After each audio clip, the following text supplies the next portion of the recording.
This is Talk Business and Politics with Roby Brock. Welcome to today's Talk Business and Politics. I'm Roby Brock, joined by John Brummett of the Arkansas Democrat-Gazette. Always good to see you, sir. Good to be here. Let's begin with some happenings late last week. I think we have been waiting for other shoes to fall in this public corruption probe, and we see the indictment comes down on Gilbert Baker. Not unexpected, but you can also tell from reading it, there's individuals A through F. There is more to come. What was your take on what you witnessed? My take on what I witnessed, yeah, there's more to come, but I don't know necessarily if it's the other A through F. I don't know, but there are other people, not necessarily one of those initials, yet to be investigated or disposition of their cases. Yeah, this thing is not over. My take on it was, well, obviously, Judge Maggio, sitting in prison, reconsidered his situation and decided it was be a good idea for him to stop appealing, stop fighting procedurally, and talk to the authorities. And he obviously finally told them how it was that he was in prison for taking a bribe that no one had been accused of extending. And he apparently said that it was Gilbert Baker. My column tomorrow is Gilbert Baker also was indicted last week by the federal grand jury, because what really was indicted was the whole system of electing judges and the whole corruption of our political fundraising. There is a fine line between raising money politically and bribing. Gilbert went from implying it perhaps to stating it outright in a series of texts. And that's... We'll see if that proof is there. Right. But to back up and help people understand the way that judicial elections are funded in this state, it's a sham, may I say?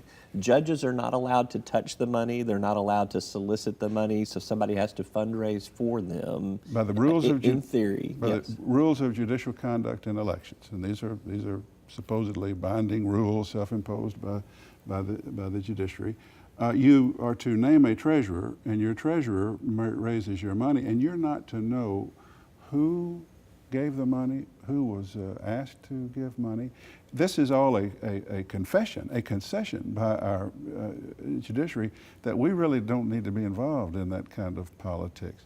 So, not that the reports of who gave money are not public. This is what I'm saying tomorrow. I mean, I know Gilbert is accused of something serious. He just went over the line too explicitly on what's an implicit system. And by this idea... Allegedly. And thanks for throwing that in. But this idea that our candidates for judge don't look in the paper and see their finance reports, or that they go to fundraisers, you understand, at people's homes and events. They just can't take the check. They can't take the check, and I submit if they ought to walk around with a blindfold on, because they're not supposed to know who is there. Bird box for judicial candidates. What happened in this case? It depends on what Maggio has verbally told the authorities, but there are a lot of texts that are available. The one that interests me most is Gilbert's text to the judge saying, you know, the money's coming to the PACs. He set up a sort of dummy PACs and got the nursing home guy, Michael Morton, to contribute money to them.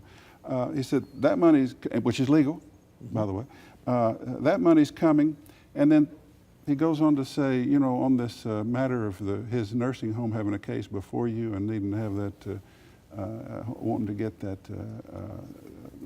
verdict reduced, win, lose, or draw on that, you get the money. I think the federal authorities are essentially saying that establishes the nexus between the two, and win, lose, or draw in that context meant win, win, or win, I think is what they're trying to say. I could take that interpretation of win, lose, or draw, because I saw that too, whether Maggio were to win, lose, or draw in the campaign. There's a lot of different ways to interpret that. There is. I think the point is you should never establish that nexus explicitly. It's always there implied. And Gilbert Baker's defense is going to be, I never actually said what everybody does. You know, I never explicitly declared what is implicit in our judicial fundraising. So, Gilbert, I think, was quite a political operator post Senate days. Got a little full of himself, and I'm not defending him. I'm just explaining the context for this. The other way judicial candidates are funded is through the dark money that we've seen, Right. where these outside groups come in and funnel money into these different, either Not in for or a against these positive candidates. way normally. They do some Right. positive, but mainly they want to find, if you've been a judge and you're seeking a judgeship, they find some ruling you've made that's probably the exercise of justice. Or a client you represented. And they make, and they take it completely out of context and exploit it. So, you know I sound cynical and jaded on this, but I'm really not, because over the years I've said, let's stop electing these judges. Let's have, although, before we move on, the merit system of nomination by an executive and confirmation by Senate has not always worked ideally in Washington. Of course, nothing works ideally in Washington. Anyway, yes, it's a big indictment. I call it Culture of Corruption in Arkansas, Part 9 or 10, I think, and there's more to come. It's like the Rocky franchise, isn't it? It's just Right. going to keep on. I think so. And then there'll be Son of, and we'll see where it goes.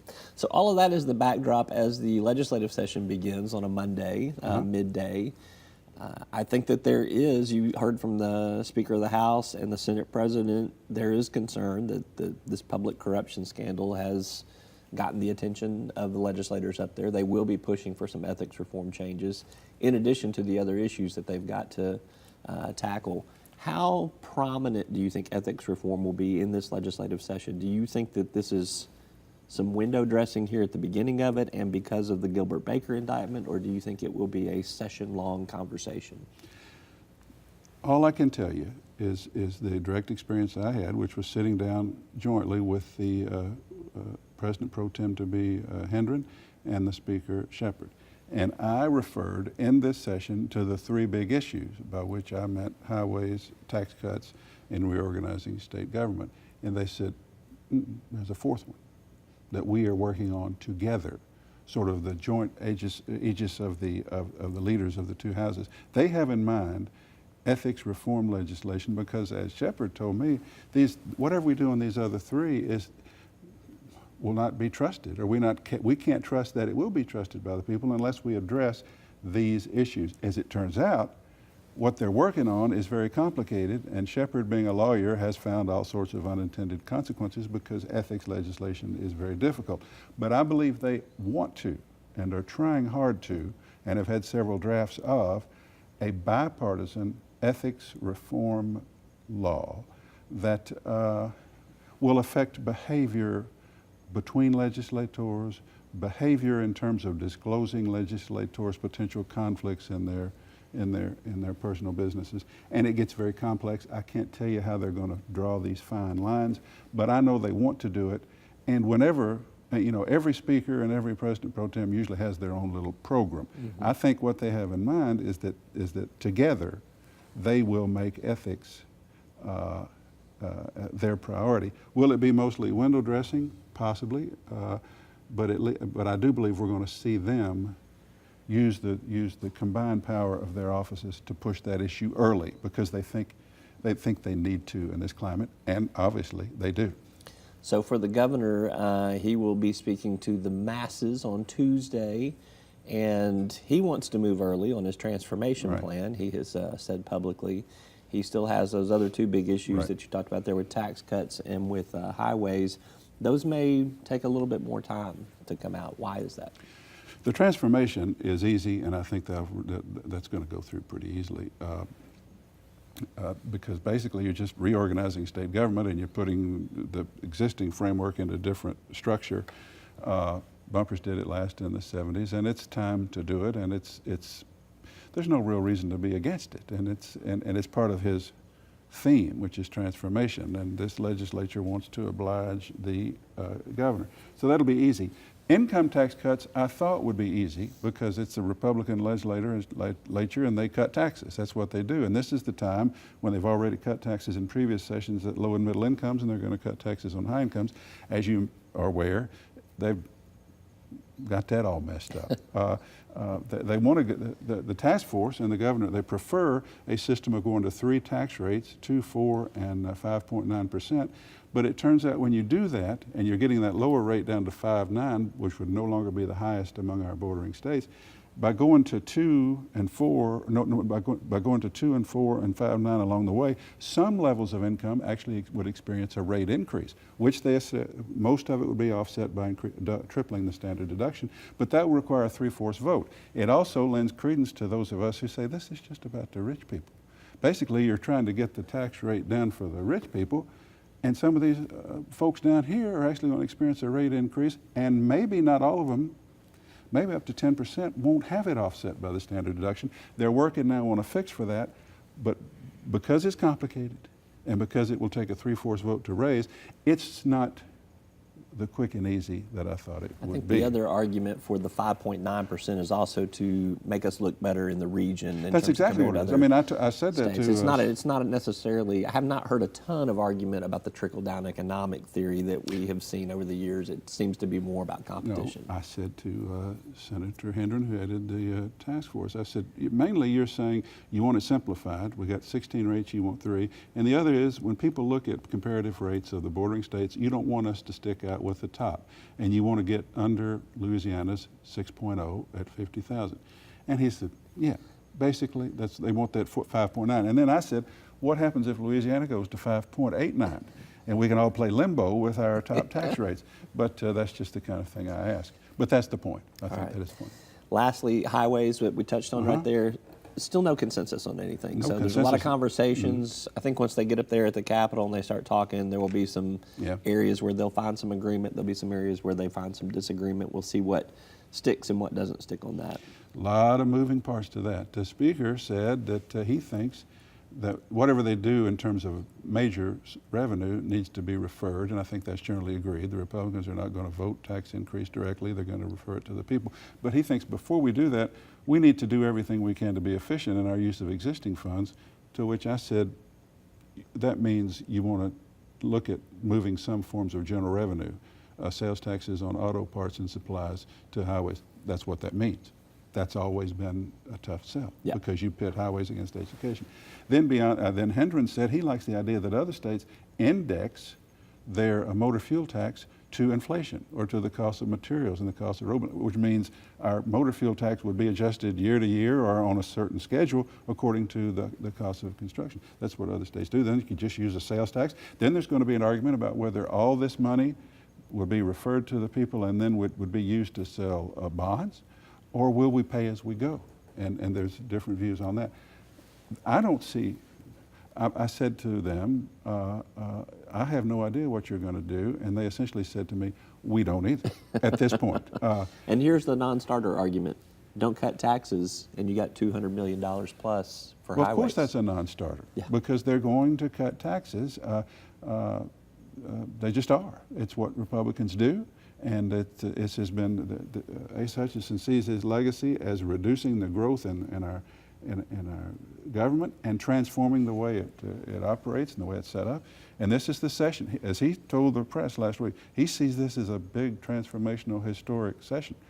For him, for sure, because this is where he gets done the things he wants to do in terms of his legacy.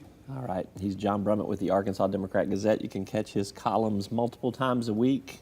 I'm sure you'll be offering commentary through Twitter on a daily basis with everything that's going on. Probably. We'll do a little tweeting. All right. He'll be with us on a regular basis, too. Good to see you. All right, man. All right. Thanks. That's all for today's Talk Business and Politics. I'm Roby Brock. Thanks for tuning in. We'll see you next time. Each day, the promise of our nation begins again. Arkansas and America moving forward. I help make that promise a reality. It's not for everyone, but people everywhere depend on us. Oh, I love you too, sweetie. Trucking delivers, or everything stops. And that's what drives me. I did. You'll find us at the end of a lot of long country roads, covering over 60% of the great state of Arkansas. Our 17 electric distribution cooperatives are working day and night to provide reliable, affordable power to over 500,000 homes, farms, and businesses, just like yours. The Electric Cooperatives of Arkansas, your local energy partners.